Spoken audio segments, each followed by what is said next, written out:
Hello ladies and gentlemen, my name is Christopher and welcome to the show Should You Buy? Straight to the point, no BS, my opinions on different things but mostly games in around 5 minutes. Let's begin.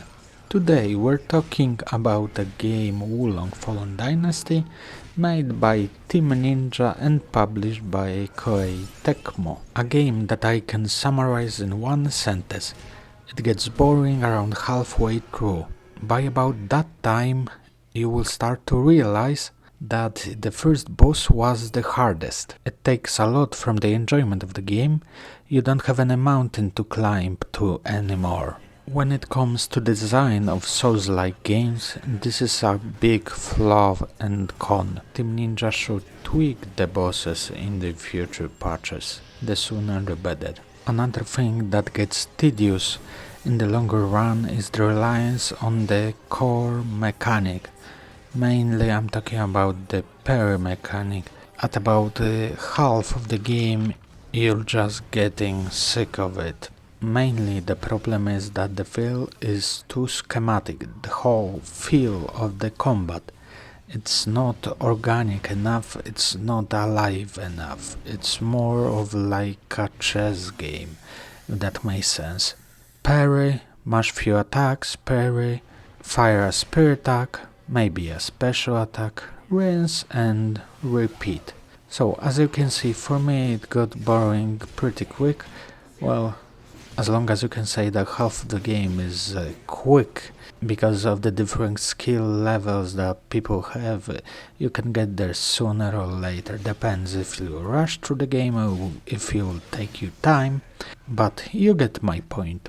Your results may vary. Don't get me wrong, it's fun through the first half, but gets stale later. You can go for magic builds, but you wouldn't want to miss personal action. This game lives and dies by its combat, after all. So you really would want to miss the personal action. Another thing that's tedious is too much useless loot. Really, seriously. Akin to Diablo, but here you don't slay 10 of thousands of demons, yet the loot flows way too fast and is just a filler loot. That's its biggest con. I mean the con of the system. There are many items that you just salvage. You don't even think about if it was good or bad. You just see how much stars the loot had and you save it, for example, for later to examine, because you do not really want to lose time with this system.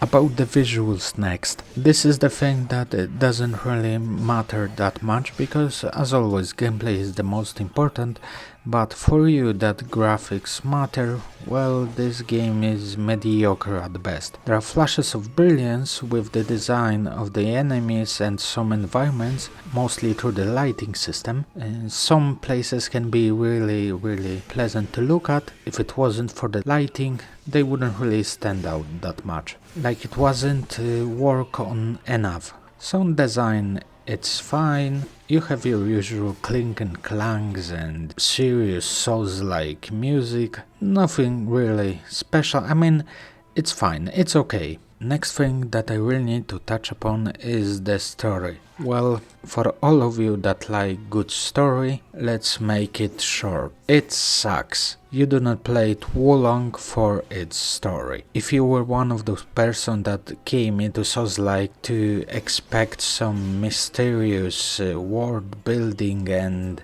all that jazz with unknown story and how to connect the pieces so they would fit into each other, or even just standard, linear, from the start to the end, good story, this game is definitely not for you. I must say they tried, with the emphasis on tried, to make it cinematic. Okay. Nice one, Team Ninja. Well, it didn't really work out, but as with most games, the gameplay is the most important. And here we have some serious design-wise flaws. First, the stat system, similar to the Souls games, doesn't really have proper impact on gameplay. Besides few elements like equipment weight or amount of health, It's really lackluster, and well, you can see that there was put some thought into it to make it seem complex, something like the equipment, but at the end it doesn't really matter that much.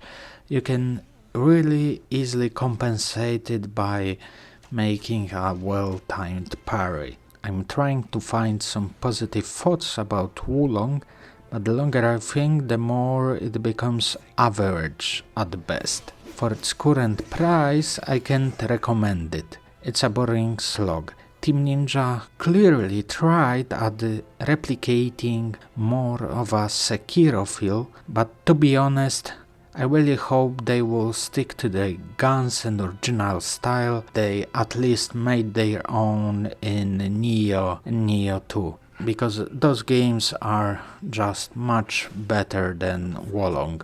If you really like the style of the game, or a fan of Team Ninja and Souls-like type of games, you can wait for a sale for this one. This is that I would recommend. I can say I didn't had fun with it. Yes, I had, but it wasn't worth the money. Your time, my time is precious, and there's too many games to play, so don't waste your time on average game.